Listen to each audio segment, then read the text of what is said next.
Bom, olá pessoal do PIBID, eu sou o aluno João Victor, sou um dos integrantes do PIBID e hoje estou aqui para fazer uma entrevista com um dos coordenadores do PIBID.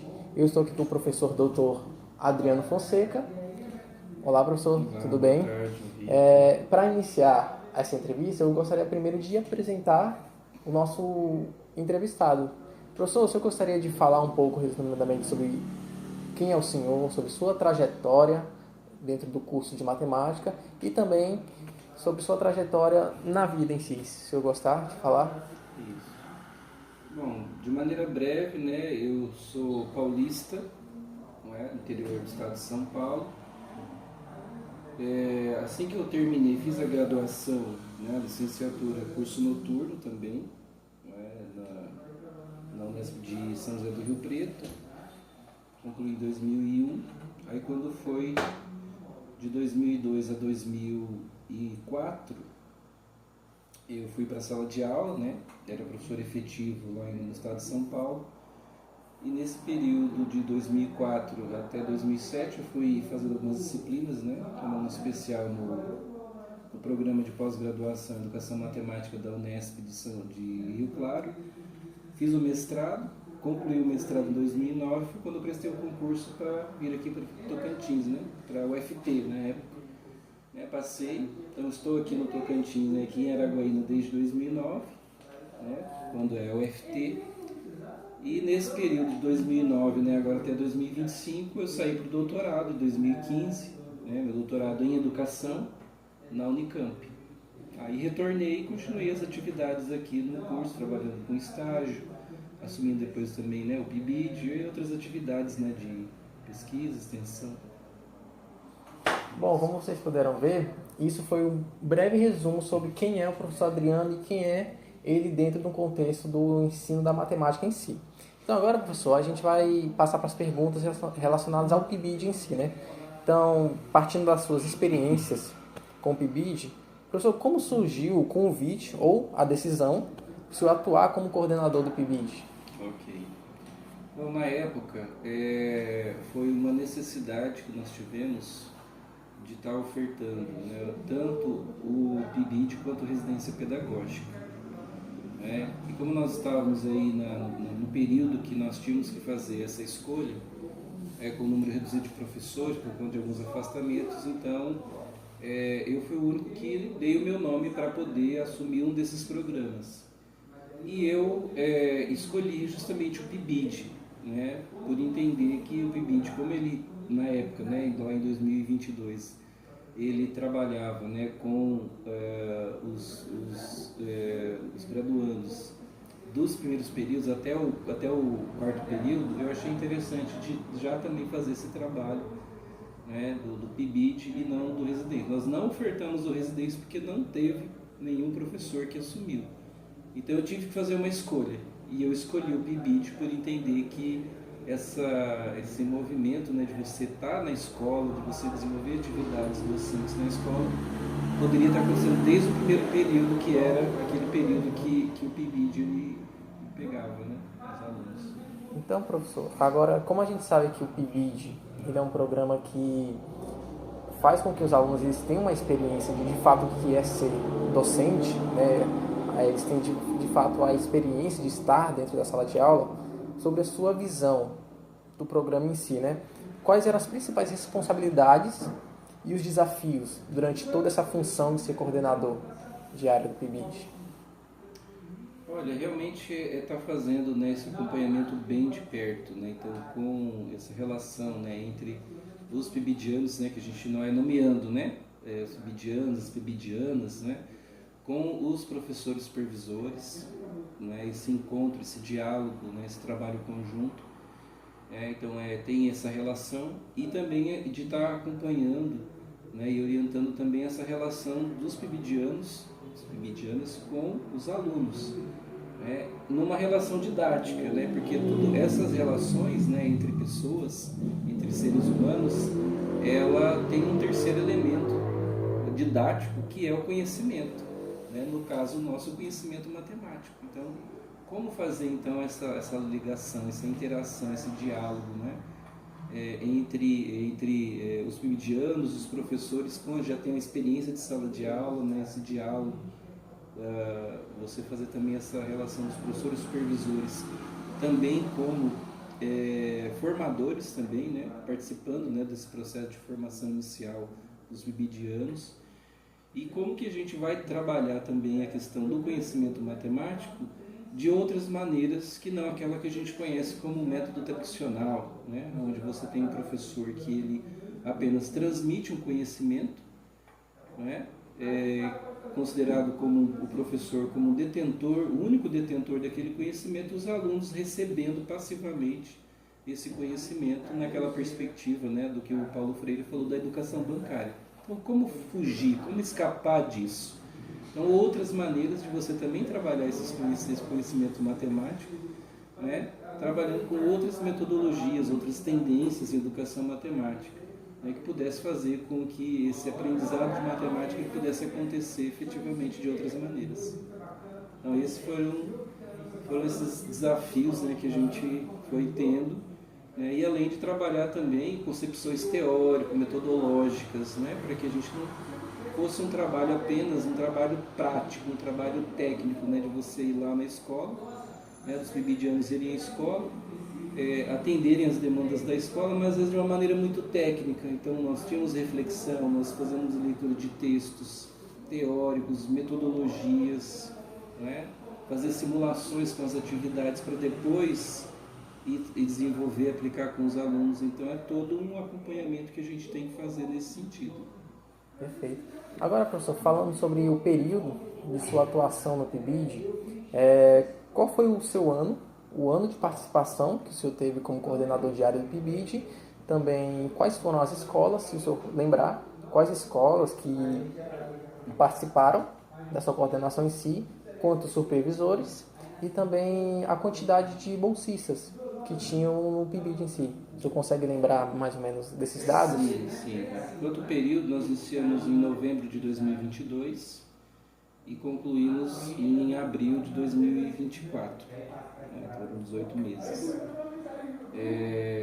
Com relação às escolas, as escolas iniciais, né, nós tivemos aí uma característica nessa época, que os professores supervisores eram professores contratados. Então sempre no final, né, principalmente no final de 2023, a maioria, todos os professores foram dispensados para depois ter uma recontratação em 2024. A gente teve uma quebra muito grande de escolas, né?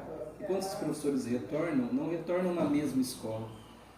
E nesse meio tempo nós tivemos também várias mudanças de escola, por várias razões, né? Às vezes um professor supervisor que às vezes deixava a sala de aula, ou que às vezes teve que fazer uma migração, né? Uma redistribuição para outra escola. Então nós iniciamos com a escola, a única escola das três que a gente levou até o final foi a escola Colégio Silvandira. Esse foi até o final, mas foi mudando também vários supervisores, né? Não teve um só, também teve algumas mudanças aí, umas 2 mudanças de supervisor nesse período. Outra escola que nós iniciamos foi o Colégio José Alves de Assis e aqui o Colégio de Aplicação. Só que esses colégios, nessa questão de transição de ano, né, os professores serem desligados no final do ano e recontratados no ano seguinte, a gente foi também tendo mudanças, né, nessas escolas, né? Então foram entrando outras escolas também, né? Então, do colégio de aplicação nós tivemos que fazer uma migração para o Norte Goiano, para o Colégio Norte Goiano também. Depois a equipe que estava lá, né, fez uma migração para o Norte Goiano. A gente teve que chamar um outro professor supervisor que estava lá, né, na lista de aprovados, mas na lista de espera. E na questão do José Alves de Assis, foi a professora que ela teve que migrar, né, ela foi transferida para o Colégio Militar José Luísio. E do José Luísio ainda teve uma outra redistribuição, né, quando teve essa transição de um ano para outro, 2023 para 2024, que ela foi lá para o colégio lá do centro, né, o João Alves Batista. Então foram assim, várias mudanças de escola por conta realmente desse movimento que os professores tinham, né? Às vezes de uma transferência, né? de desligamento do final do ano, recontratação, e aí foram entrando outros supervisores. Tá? Mas a gente foi trabalhando sempre no sentido de não comprometer as atividades do PIBID. Durante a sua coordenação no PIBID, o senhor pode destacar uma experiência marcante que o senhor teve ou até projetos que foram elaborados que tiveram assim um bom desenvolvimento, um bom resultado e que o senhor lembra deles com um certo carinho, lembra deles com uma certa consideração e que o senhor pode passar também para as outras pessoas que estão assistindo, né? Para ver a influência que o PIBID tem tanto na vida do próprio coordenador de área quanto na vida dos licenciandos, que eles estão nesse projeto para eles terem a ideia de como é ser professor. Então, se eu puder destacar alguns eventos marcantes para o senhor. Olha, assim, cada experiência que se tem no PIBID, ela é única, né? Cada experiência você tem um aprendizado. Então é difícil até eu destacar uma ou outra, né? Porque às vezes eu vou estar sendo injusto com, né? O justo com o injusto com outros, né? Mas nós tivemos alguns trabalhos que inclusive foram publicados. Nós ainda temos material para publicação, mas teve 3 que foram publicados, né? Num dossiê, né? O ano passado. Que um retratou a questão da aplicação do boliche matemático. Foi uma oficina que foi desenvolvida até em 2 escolas diferentes, em turmas diferentes, escolas diferentes. E aí foi um trabalho que gerou uma produção, né, uma publicação científica, né. Eu participei também, fui na escola, acompanhei essa atividade, né, do boliche matemático, como a gente vai percebendo esse aprendizado, né, do conteúdo, do conceito matemático numa ação de um jogo, né, um jogo do cotidiano. Não é um jogo do cotidiano, boliche, que não é muito comum, né, aqui para nós, né, então mais de ter essa adaptação. Teve uma outra situação também, né, de uma avaliação diagnóstica que aconteceu, que também achei muito interessante o formato dessa avaliação diagnóstica, que ao invés de ser aplicado uma mesma prova, né, mesmas questões para os alunos responderem individualmente, cada aluno, então os PIBIDianos se organizavam, né, tipo um balcão de atendimento, e aí vinha um aluno por vez, e aí os PIBIDianos faziam algumas perguntas para aquele aluno, eles iam discutindo, o aluno ia tentando responder, né, sem ter uma interferência, claro, mas foi uma avaliação diagnóstica que eu entendi que foi diferenciada, porque ela foi feita aluno por aluno, de maneira às vezes escrita e oral também, porque os alunos trabalham também muitas vezes com a oralidade, né? Então às vezes eles conseguem às vezes falar oralmente, mas não conseguem fazer uma representação por escrito daquele cálculo matemático, mas eles conseguem pensar e falar oralmente. Então eu acho que teve também isso que chamou atenção. E teve outros também trabalhos, né, que nós desenvolvemos também, que geraram também artigos, né? Tem foi um software que faz captação de áudio, né?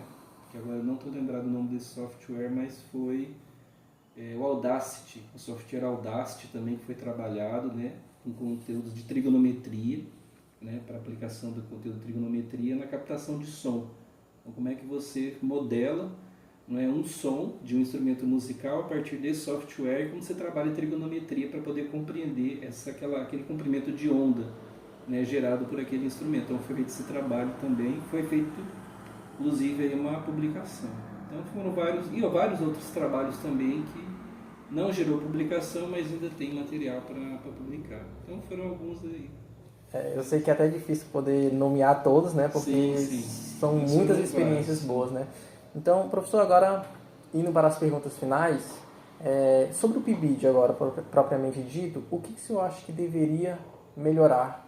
Pelo que o senhor já vivenciou do PIBID, pelo que o senhor conhece agora do PIBID, o que o senhor acha que poderia melhorar no PIBID em si? Olha, isso aí já é uma pergunta mais complicada de responder, né? Que a gente precisa sim pensar.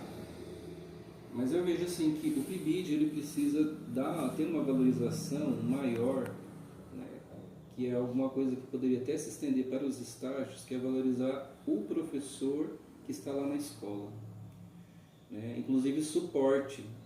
Uma coisa que faltou nessa edição, que havia em outras edições do PIBID, foi, por exemplo, recurso financeiro para compra de aquisição de material.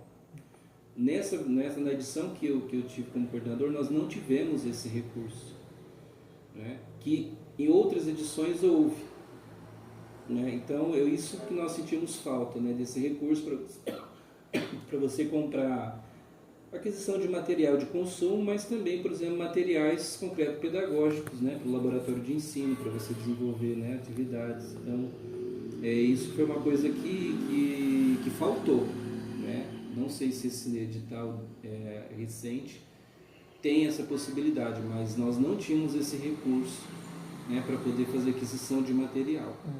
Né? Então isso foi uma coisa que faltou. E é algo também que é preciso, né, também estar valorizando, né, tanto vocês, né, um respaldo também para vocês na questão de manutenção de bolsa. Não é? Nós tivemos, né, na 2022 para 2023 o aumento do valor da bolsa, isso foi uma coisa muito significativa, né? O bolsa de aumento que era de R$400 passou para R$700, né? Graças a uma ação do governo federal. Também esse aumento para os professores supervisores, né? Então foi um aumento geral que teve de bolsas, né, no país, e o PIBID foi contemplado, isso foi positivo, né? E acho que essas ações mais no sentido de política pública, elas precisam dar continuidade, e o PIBID ser realmente um programa institucional e não mais um programa pautado por edital, porque pode ter ou não ter. Tudo que é pautado por edital pode ter ou não ter. Então tem um movimento aí, né, que já iniciou há muito tempo, de você tornar o PIBID um programa institucional permanente, né, um programa institucional permanente que não dependa mais de editais para ele poder existir, né? Os editais, claro, apenas editais internos, né, para seleção de estudantes, para seleção de professores, de projetos, mas não um edital a nível de CAPES, que a CAPES de repente pode, dependendo do governo, falar, olha, não, nesse ano não vai ter PIBID, não vai ter edital. Então isso é uma coisa que tem um movimento grande aí, né, no Brasil, em todas as instituições federais, para poder fazer esse movimento tornar um programa PIBID um programa institucional permanente. Muito bom. Agora, professor, para podermos fechar com chave de ouro, digamos assim, essa entrevista, eu queria que o senhor falasse para o pessoal que está assistindo, né, qual conselho o senhor daria para os professores que estão atuando na área da educação e também para os futuros professores? Qual o conselho humano mesmo, qual o conselho de profissional o senhor daria para eles? Para o conselho a gente nunca abandonar essa luta que nós fazemos todo dia, pensando sempre na melhoria da educação dos nossos filhos, dos nossos alunos, dos jovens, das crianças, dos adultos, porque é uma luta constante. É uma profissão que eu não abriria mão jamais, né? Não trocaria por nenhuma outra, porque eu vejo a importância de nós nos valorizarmos enquanto profissionais e também mostrar que a própria sociedade também nos valoriza a educação, não só a sociedade, como também nossos representantes políticos. Não basta só falar que a educação é importante, que a educação tem que estar em primeiro lugar, sendo que você não tem políticas públicas que efetivamente coloquem aí a educação, né, no Brasil como uma das principais, né, educações de qualidade aí nos rankings mundiais. Não adianta. Mas é essa mensagem que eu deixo, né, para que a gente possa estar sempre lutando a cada dia, fazer a nossa parte. E pequenas ações, eu acho que, né, são as pequenas ações que a gente faz diariamente que vão tornar assim criar essa mudança, ser mais significativa. É isso. Professor, eu quero agradecer pela disponibilidade do tempo, quero agradecer por estar aqui disposto a fazer essa entrevista, a compartilhar da sua trajetória. Quero agradecer também aos outros integrantes do PIBID, tanto pela produção dos roteiros, tanto pela organização dos horários, a nossa equipe de filmagem, quero também agradecer por estar sempre aqui nos apoiando e incentivando que o PIBID a gente possa poder expandir mais ele, mostrar para o centro acadêmico o que nós estamos produzindo, o que está acontecendo. Então, pessoal que está nos assistindo, esse foi a entrevista com o professor Dr. Adriano Fonseca, tanto um pouco da sua trajetória como professor e tanto da sua trajetória como coordenador de área do PIBID. Muito obrigado.